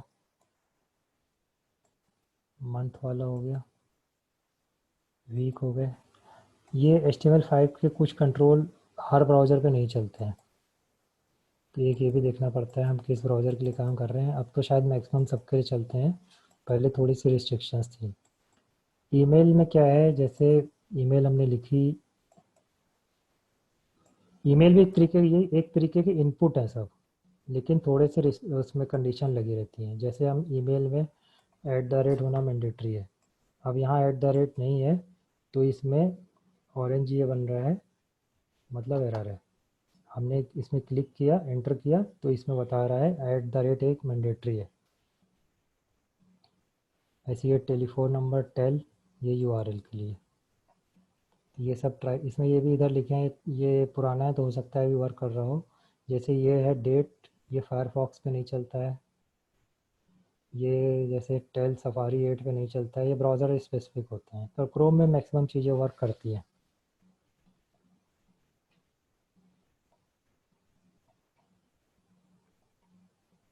तो ये अभी हमारा HTML का मेन यही सेक्शन है। एक इमेज और बताना था, इमेज बहुत मैंडेटरी चीज़ है, जैसे हम हेडर की बात कर रहे थे।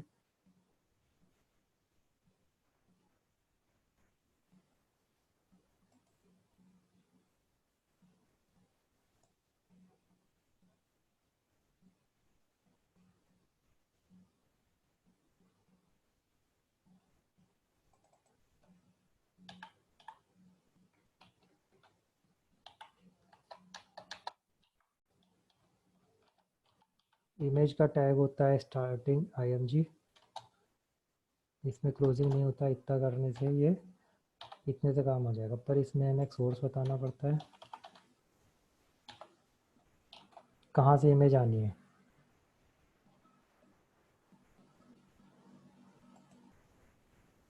इमेज हमारे जहाँ पे पड़ा है वहाँ पे होनी चाहिए, या कोई और वेब की इमेज भी दे सकते हैं।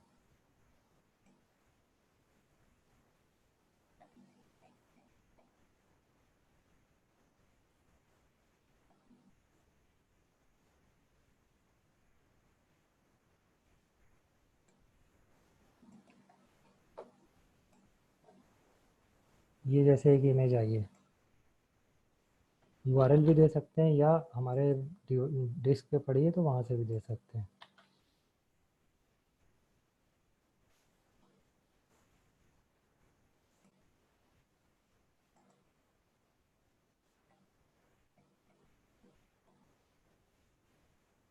ये इमेज हमारे इस पेज पे आ गई। लोकल चलानी होगी, कैसे चलाएंगे?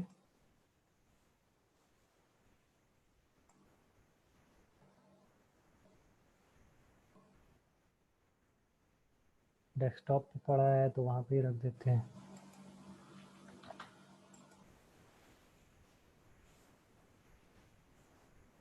ये डेस्कटॉप पे इमेज आ गई। ये हमने यूआरएल दे दिया था सर्वर का, यहाँ का अगर हमें नहीं देना है, जहाँ पे पड़ी है वो नाम लिख देंगे। लेकिन जब ये वेबसाइट के अंदर चलती है तो थोड़े से वर्चुअल और फिजिकल पाथ का कॉन्सेप्ट रहता है। ये अभी भी आ रही है, अभी ये लोकल से आ रही है। इसको ओपन करेंगे तो इसका पाथ आ जाएगा यहाँ से, सी ड्राइव से।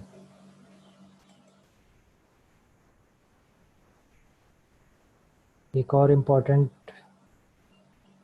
टैग है AHREF।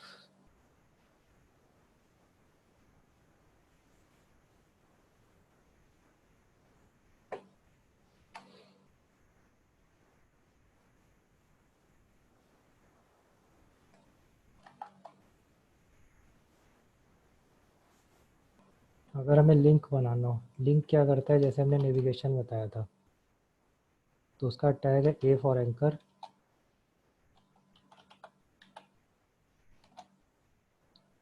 कहीं का भी लिख सकते हैं, जैसे मान लो इसी का लिख देते हैं।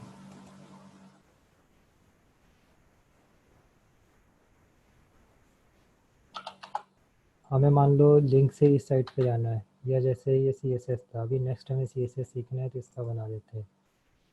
ये लिंक बन रहा है। लिंक मतलब ये कहीं पे लिंक करेगा आपको। ये लिख दिया।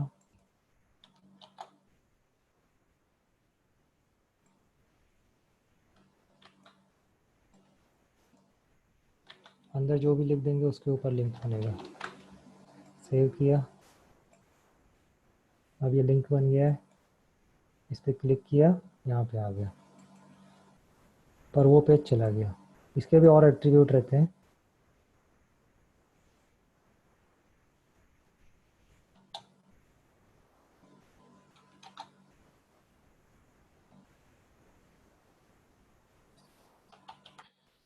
टारगेट एक एट्रीब्यूट होता है, ब्लैंक।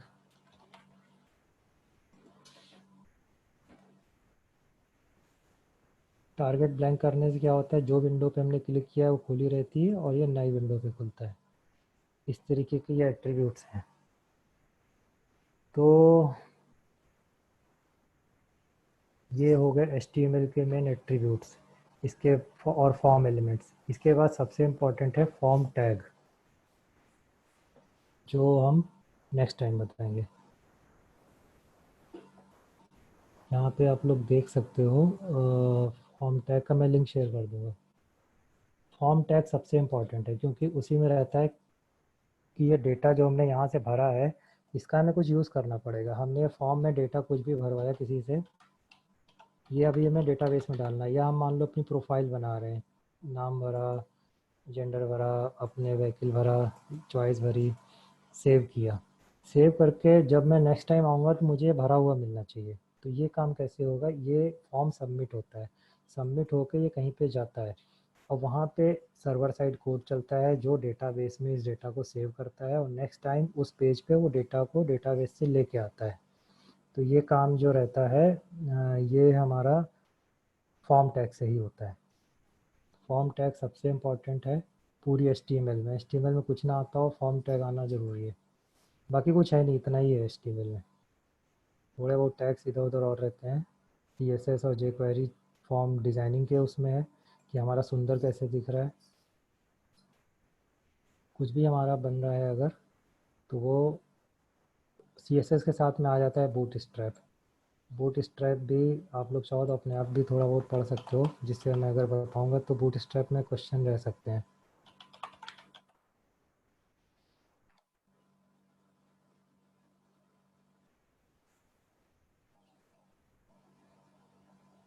बूट स्ट्रैप आप लोग अपने आप चाहो तो थोड़ा देख लेना, जिससे कुछ क्वेश्चन रहेगा तो पूछ सकते हो, या यहाँ पे भी रहेगा जो मैं लिंक शेयर करूँगा, इसमें आपको यहाँ पे बूट स्ट्रैप का काफ़ी कुछ मिल जाएगा। बूट स्ट्रैप एक्चुअली में जो हमारी वेबसाइट बनती है ये अलग अलग डिवाइस पे कैसे दिखेगी।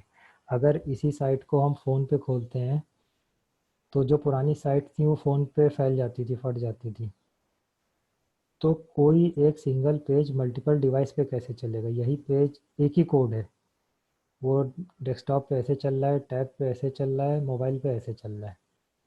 तो होता कुछ नहीं है, जैसे कॉलम 1 कॉलम 2 कॉलम 3 तीन है तो मोबाइल पे तीन एक लाइन में एक के नीचे एक आ जाते हैं, पर हमने डिव फिक्स लिख रखा है। तो ये डिव जो अभी हमने बनाया था, ये डिव कभी भी मोबाइल पे नीचे नहीं जाएगा, वो हमें स्क्रॉल बार आ जाएगा और नेक्स्ट स्क्रॉल बार करेंगे तो हमारा, जबकि मोबाइल पे कभी भी स्क्रॉल बार नहीं आना चाहिए। ये एक मेन कॉन्सेप्ट है। तो इस चीज़ को सॉल्व करती है प्रॉब्लम हमारी बूटस्ट्रैप, जिसका मतलब है responsive mobile first. Responsive design मतलब HTML design with help of CSS, पर रिस्पॉन्सिव मतलब हमारा पेज रिस्पॉन्स करे। रिस्पॉन्स कैसे करे कि डिवाइस के साइज़ के हिसाब से, जिसको हम यहाँ से चेक कर सकते हैं, अगर मोबाइल पे ले जाने की ज़रूरत भी नहीं है। यहाँ हमने इसको फिर से ये इंस्पेक्ट टूल खोला, यहाँ मोबाइल और टैब बना रहता है रिस्पॉन्सिव, इस पर क्लिक किया, ये हमारा बन गया। यहाँ पे मोबाइल का नाम भी आता है, ये रिस्पॉन्सिव आ रहा है। यहाँ मोबाइल्स के नाम आते हैं, किस मोबाइल पे हमें चेक करना है। गैलेक्सी S5 आ रहा है। तो हम देख रहे हैं कि इसको रेजोल्यूशन 100 अगर कर दें, ये मोबाइल में भी हमें ऐसा ही दिख रहा है, कुछ ऐसा फ़र्क नहीं आ रहा है जैसा हमारा पेज पे था। अगर ये लंबा वर्टिकल रहता तो ये ब्रेक होता है, स्क्रॉल बार आ जाता। तो ये चीज़ डिजाइनिंग जो है ये है बूट स्ट्रैप। बूट स्ट्रैप और CSS के बाद बूट स्ट्रैप आता है। बूट स्ट्रैप उसी CSS और HTML को अलग अलग पेज डिवाइस के हिसाब से कैसे करना है वो आता है। jQuery का मेन काम रहता है वैलिडेशन में। अगर से हमने कोई पेज भरा, जैसे अभी जो हमने बनाया इसी को देख लेते हैं। फर्स्ट नेम भरा हो, लास्ट नेम भरा हो, एक ना एक कम से कम एक ही चेक किया हो। डेट के कॉलम में डेट जो है 31 तारीख से ज़्यादा ना हो, फरवरी है तो 28 से ज़्यादा ना हो, ये सब वैलिडेशंस कहलाते हैं। तो ये jQuery के थ्रू किए जाते हैं, या बहुत सी और भी चीज़ें jQuery के थ्रू होती हैं कि CSS और jQuery ऑलमोस्ट लिंक्ड हैं आपस में। CSS के कॉन्सेप्ट पे ही jQuery चलती है। तो ये वेब टेक्नोलॉजी से रिलेटेड कुछ टर्म्स हैं, HTML CSS बूटस्ट्रैप jQuery। ये चार चीज़ें जब हो जाएंगी तो एक वेबसाइट डिज़ाइन कर सकते हैं। एट द एंड अचीवमेंट हमारा ये होना है कि कोई भी टेम्पलेट हमें मिलता है, कैसे मिलता है, फ्री टेम्पलेट की बहुत सी वेबसाइट्स हैं। हमें अगर अपनी एक वेबसाइट बनानी है, यहाँ से जाएंगे वेबसाइट टेम्पलेट लेंगे, कोई सा भी, कोई भी ले सकते हैं। स्कूल की वेबसाइट बनानी है, मान लो स्कूल पे गए, यहाँ से आप लोग भी डाउनलोड कर सकते हो। यहाँ से हमें टेम्पलेट मिल जाएंगे, लेक्चरिंग के हैं, स्टडीज़ के हैं, कुछ भी हमें स्कूल का मिलता है तो एक हम टेम्पलेट यहाँ से डाउनलोड कर सकते हैं। इस टेम्पलेट में हमें HTML मिलेंगे,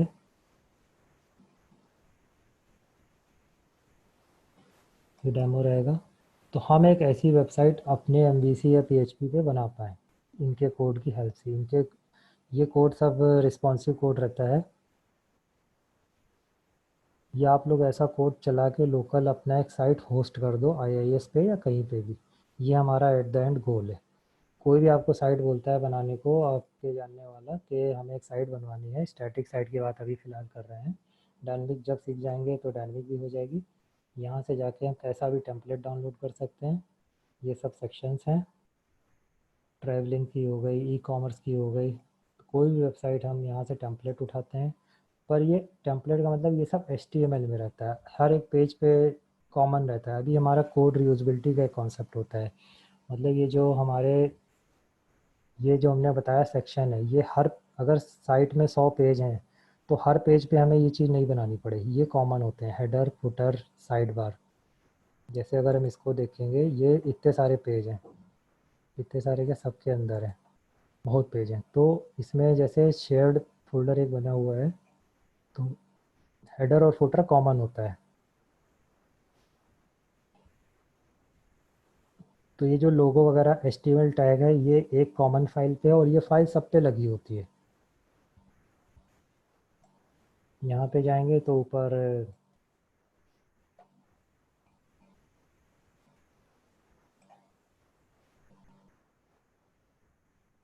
ये हेडर लगी हुई है।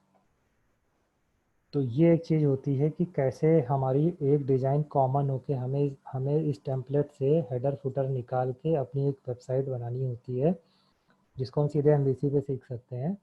कैसे हर पेज पे, जैसे हम अबाउट पे जा रहे हैं तो वो चीज़ हमारी उस पेज पे भी रहे। ये हमारा एट द एंड गोल है।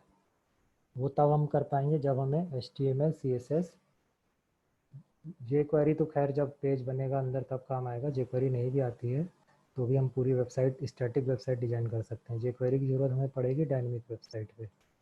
तो हमें एक अपनी स्टैटिक वेबसाइट अपलोड करनी है, डाउनलोड करके टेम्पलेट पूरा सर्वर पे। उसके लिए हमें HTML CSS बूटस्ट्रैप 3 चीज़ अगर हमें आती हैं तो हम पूरी एक वेबसाइट बना के डाल सकते हैं सर्वर पे। तो ये हमारा एट द एंड गोल है।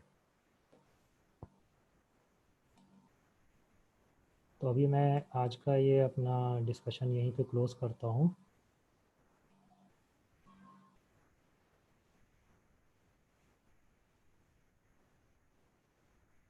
तो अभी क्या है, बाकी कोई भी स्टूडेंट कोई कुछ पूछना चाहता है तो पूछ सकता है।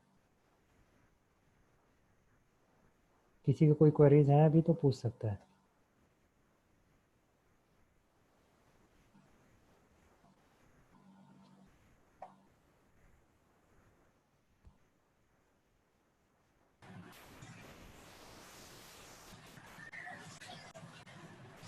भाई आप क्वेरी पूछ सकते हैं। हेलो,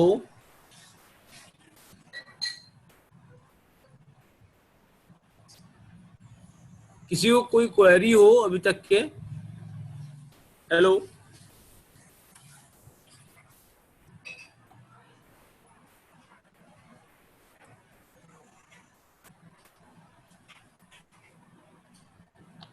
क्या किसी को क्वेरी है कोई? एक तो मैं सर लिंक शेयर कर दे रहा हूँ जिससे मैं अभी दिखा रहा था डेमो।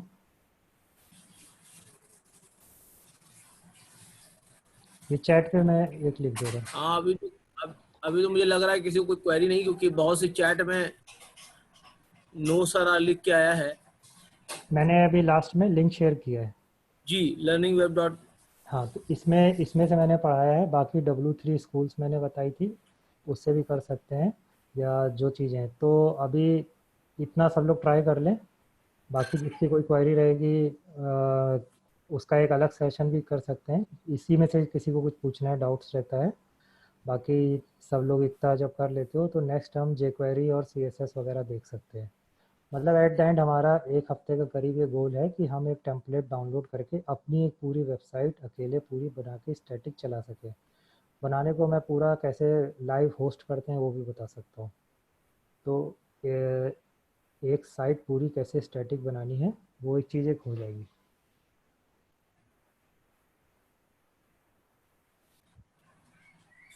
तो फिर आज मैं मनीष जी को थैंक यू कहता हूँ, और दूसरा सेशन जब शेड्यूल करूंगा तो आपको व्हाट्सएप पे मैसेज कर देता हूँ। ठीक है, thank you Manish ji. Okay, thank you sir. Okay, I am ending the meeting now. Okay, thank you. Thank you, sir.